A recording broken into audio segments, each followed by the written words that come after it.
নমস্কাৰ। আজি ৰাতিপুৱাই কেইটামান শাৰী লিখি উলিয়াইছিলোঁ আৰু এতিয়ালৈ কোনো ৰূপ দিয়াই নাই। এয়া মই ফোন কেমেৰাটো দেখাইছোঁ, বেক কৰি আৰু নেদেখুৱাওঁ। এই চব কোনো ৰূপ দিয়াই নাই, মানে এনেই লিখি ৰাখিছোঁ।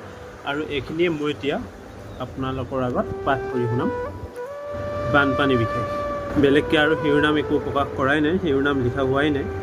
মাথো মই বৰ্তমান সময়ত আমাৰ ঘৰৰ অসমৰ যি পৰিস্থিতি হৈ আছে আৰু বিশেষকৈ নিজৰ গাঁওখনক লৈ বাৰু গাঁওখনৰ কোনো হেৰি নাই, স্থায়ী নামাকৰণ নাই, কিন্তু বৰ্তমান সময়ত গাঁওখনত যিটো পৰিৱেশ হৈছে সেই পৰিৱেশৰ আধাৰতে এই কবিতাৰ শাৰীকেইটা মই লিখি ৰাখিছোঁ। সজাই পৰাই মাথো আপোনালোকৰ আগত পাঠ কৰি শুনাম আৰু আশা কৰিম কবিতাটো আপোনালোকে শ্বেয়াৰ কৰিব এবাৰ, কিয়নো কবিতাটো ভাৱ ভাষা যিখিনি লিখিছোঁ বা লিখা হৈছে স্বাভাৱিক আৰু গাঁওখনত বৰ্তমান ঘটি থকা পৰিৱেশ।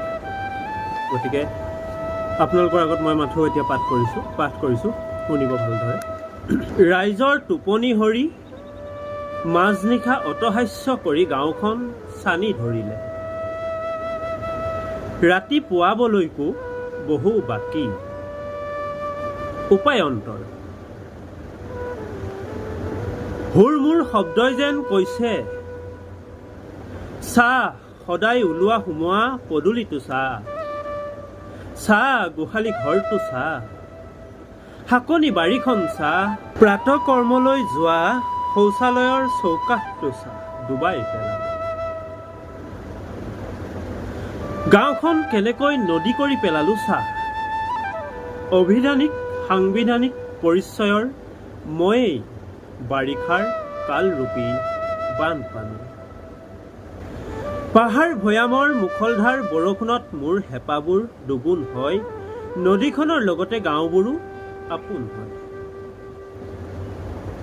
কালৈকো নকৰোঁ ভয়, নেতা মন্ত্ৰী চাইৰেন বজোৱা গাড়ীলৈকো নকৰোঁ। মিছাতেই খাল খান্দি মোক ৰোধাৰ চেষ্টা নকৰিবা। মোৰ নামেৰেও বৰমূৰীয়াই বেপাৰ কৰে, নিৰীহ জনতা ডুবি ডুবি মৰে। পশু পক্ষীবোৰে চিঞৰে পানৰ শব্দত, গৰু ছাগলীয়েও আৰ্তনাদ কৰে। সেইবোৰ দেখিলেও মোৰ হৃদয় নগলে।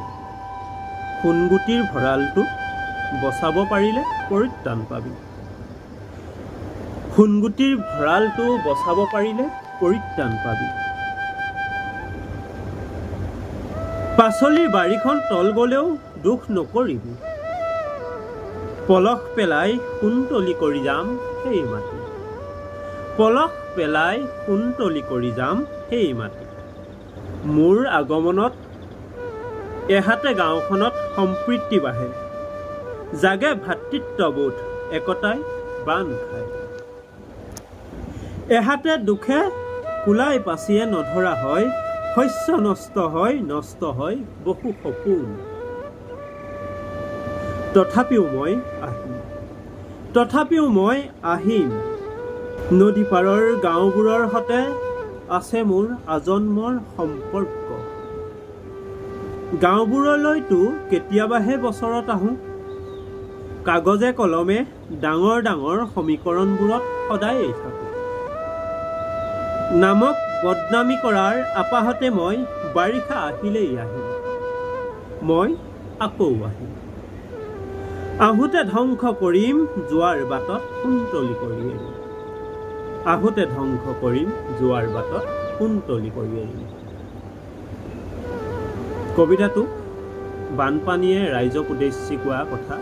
বানপানী আহিলে কেনেকুৱা পৰিস্থিতি হয় বানপানীয়ে নিজেই লিখিছে, বানপানীয়ে নিজেই প্ৰকাশ কৰিছে।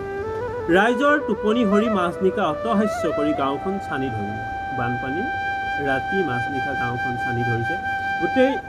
মই গোটেইখিনি বুজাব নাযাওঁ, কিন্তু কবিতাটো মাথো আপোনালোকক পাঠ কৰি শুনালোঁ। বুজি পালে জনাব আৰু নাপালেও জনাব, পাছত কেতিয়াবা ভাঙনি কৰি দিম সময় পালে। গতিকে আজি গাঁওখনত এনেকুৱা এটা দুখৰ পৰিস্থিতি। বান প্ৰতি বছৰেই আহে, পুনৰ এইবাৰ 2026 চনতো আজি জুলাই মাহৰ 20 তাৰিখ, জুলাই মাহৰ 20 তাৰিখ, ক্ষমা কৰিব, 20 তাৰিখৰ ৰাতিপুৱা মানে মাজৰাতি বানপানী সোমাইছে। আৰু আজি এতিয়ালৈকে মই বৰ্তমান ঘৰৰ খবৰ লোৱা নাই। ডিউটিৰ পৰা আহি গাটো ধুই পোনপ্ৰথমে এই কবিতাটো আপোনালোকলৈ পাঠ কৰি আগবঢ়ালোঁ। কেনেকুৱা পালে জনাবলৈ নাপাহৰিব আৰু শ্বেয়াৰ কৰিবলৈ যাতে নাপাহৰিব। ধন্যবাদ। জয় আই অসম।